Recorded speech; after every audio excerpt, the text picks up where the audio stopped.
les colliers royaux les plus fascinants qui soient. Mais leur splendeur n'est qu'une facette de leur histoire. Chacun murmure les récits d'empires déchus, d'amour clandestine et de diamants volatilisés. Leur valeur ?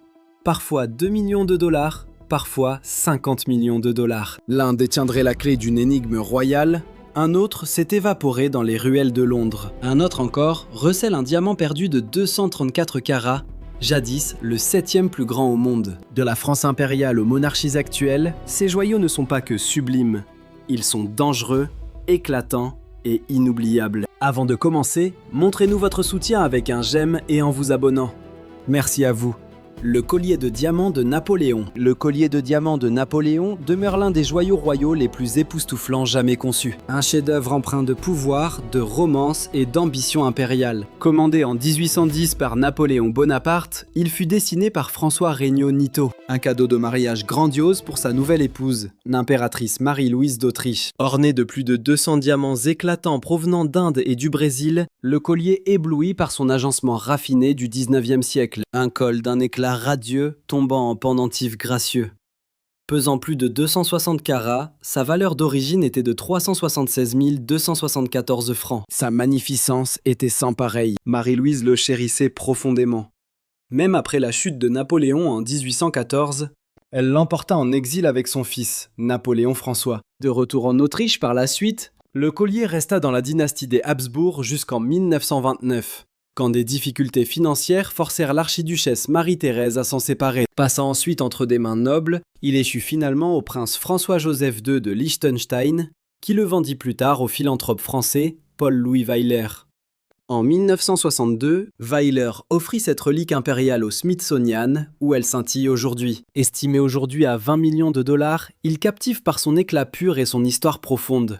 Un écho étincelant d'un empire tourmenté, et d'un amour que l'histoire n'a jamais oublié. Mais était-ce vraiment un simple cadeau ? Ou bien plus ?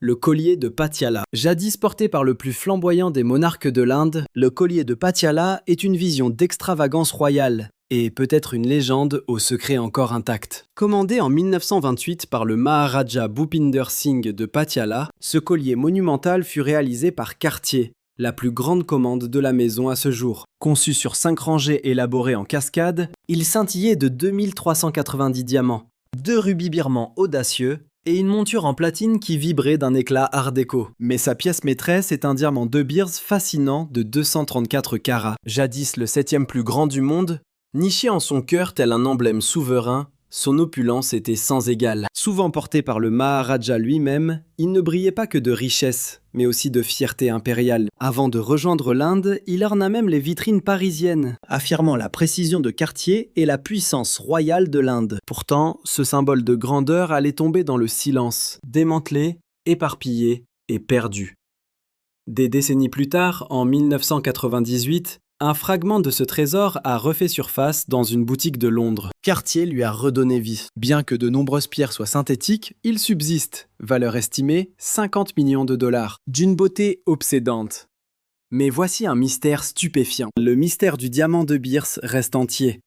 Mais aujourd'hui, une autre merveille nous appelle, le collier Feston Greville.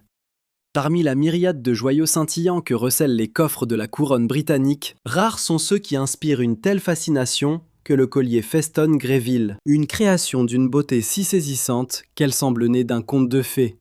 Imaginé par Cartier en 1929, ce fut d'abord un délicat collier de diamants à 2 rangs, mais en 1938, son destin bascula dans une nouvelle ère de splendeur. Madame Ronald de Greville, figure mondaine et experte en joaillerie, orchestra sa métamorphose. 3 nouvelles cascades de diamants vinrent s'y ajouter, donnant naissance à un chef-d'œuvre à 5 rangs d'une brillance sans pareille. Affichant un poids vertigineux de 300 carats pour 138 diamants, le bijou déploie une opulence et un charme d'époque. Chaque gemme semble capturer la lumière et les murmures de l'histoire royale. Souvent portée avec le diadème Greville, une autre pièce de légende, la parure illuminée le port altier de la reine-mère, qui en hérita en 1942. Pour les cérémonies les plus fastueuses, elle arborait ses 5 rangs, dessinant une silhouette à jamais mémorable. Bien que sa valeur approche les 2,5 millions de dollars américains, ce collier transcende sa nature de simple trésor. Il incarne un héritage, un patrimoine, le témoin muet des changements de règne. Chose curieuse, bien que la reine Elisabeth II en ait ensuite hérité, elle ne l'arbora jamais en public. Il fallut attendre 2007 pour le revoir au cou de Camilla, duchesse de Cornouailles, marquant un tournant dans la saga des joyaux royaux. Aujourd'hui, à l'abri des regards, ornera-t-il un jour le cou de la jeune princesse Charlotte? Seul le temps le dira.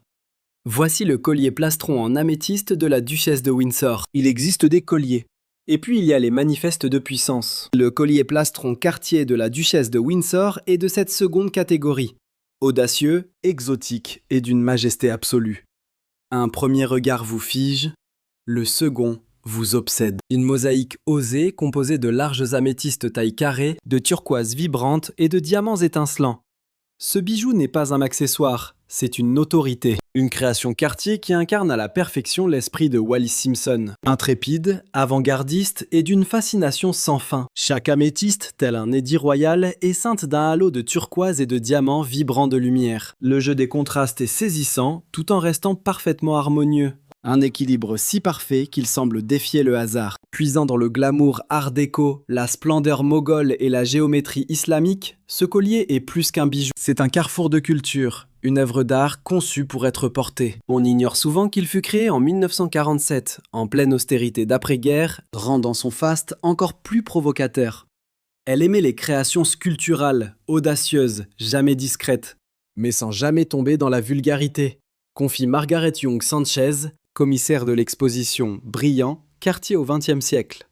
Le résultat parle de lui-même. Même face à son légendaire bracelet torsade de Cartier, cette parure demeure une création à part. Adjugé par Sotheby's, il repose dans un coffre privé, sa valeur dépassant le $1,5 million de dollars. Le collier serpent éternité de Cartier. Il ondule, tel un serpent de lumière. Périlleux, divin et absolument hypnotique. Le collier serpent de Cartier est bien plus qu'un bijou. C'est une armure destinée aux reines. Sa silhouette, vivante, ondule, et ses diamants jettent des feux pareils à des éclats de givre. Il s'agit d'une des créations les plus fascinantes jamais imaginées par la maison Cartier. Il fut révélé au monde par Naomi Campbell en 1998. Ce joyau de platine a marqué le 150e anniversaire de Cartier par une audace défiant les traditions. 2 gouttes d'émeraude monumentales, pesant 205 et 206 carats, telles des larmes royales, entourées de 26 émeraudes poires baroques, 3957 diamants et de perles éclatantes. La forme de ces émeraudes, au volume spectaculaire à la base, s'affinant tel un croc de serpent, chacune captant la lumière comme du verre liquide. Cependant, la Sheikha Moza a métamorphosé ce joyau historique en un héritage personnel via une commande spéciale. Les émeraudes ont cédé la place à 2 diamants blancs, d'une pureté glaciale, d'une présence toujours aussi monumentale, alors que les petites émeraudes et les perles disparaissaient, pour révéler une silhouette épurée, vibrant d'une force tranquille. Elle l'a arboré avec une robe couture d'Imendel gris fumé à Londres en 2010. Et l'assistance, stupéfaite, retint son souffle. Elle avait l'aura d'une déesse. Estimé à 12 millions de dollars, il incarne une puissance et une séduction inégalées. Le collier de perles de la princesse Chichibu. Empreint d'élégance impériale, ce collier de perles est un chef-d'œuvre de la joaillerie royale. Une perle centrale éclatante, sertie dans un cadre de diamants en poire, suspendue à un collier classique de 3 rangs de perles. Intemporel, sobre et chargé d'héritage. La princesse Chichibu l'a porté avec son célèbre diadème de perles au palais de Buckingham, lors d'un dîner avec la reine Elisabeth II, puis pour la visite d'État malaise de 1964. Ce fut sa signature. Elle porta à nouveau la parure lors du banquet danois en 1981. Aujourd'hui, le collier sublime la princesse héritière Masako, qui l'a arboré au banquet d'État de Singapour en 2015 et au 3e banquet du couronnement. Ces perles seraient d'exceptionnelles akoya japonaises, réputées pour leur lustre immaculé. Bien que non estimées publiquement, les experts l'évaluent entre 1,5 et 2 millions de dollars. Conservés par la maison impériale, ils symbolisent l'héritage, le raffinement et la grâce. Le collier du lac des Cygnes de Lady Diana, un déluge de diamants couronnés de perles. Le collier du lac des Cygnes est plus qu'un bijou. C'est l'ultime murmure d'une icône royale. Avec 178 diamants sélectionnés à la main et 5 perles des mers du Sud, montées sur platine, Il a brillé au cou de la princesse Diana lors d'une de ses ultimes apparitions publiques, une représentation du lac des Cygnes en juin 1997 au Royal Albert Hall. Moins de 2 mois après, le monde allait la perdre pour toujours. Mais l'attrait inoubliable de ce collier ne réside pas que dans ses 51 carats, ni dans sa conception par Garrard, le joaillier royal. C'est son symbolisme. 2 signes sculptés s'entrelacent pour former la pièce maîtresse, un hommage à la beauté tragique du ballet et peut-être un écho à l'histoire de Diana. Chaque perle des mers du Sud de 12 mm irradie une élégance opulente à chaque courbe. Les boucles d'oreilles assorties n'ont été finies qu'après sa mort, jamais portées par Diana. En 1999, la parure fut vendue pour un peu plus d'1 demi-million de dollars. Mais en 2017, sa valeur atteignait 12 millions de dollars. Pourtant, l'histoire continue. Les rumeurs disent qu'il pourrait réapparaître.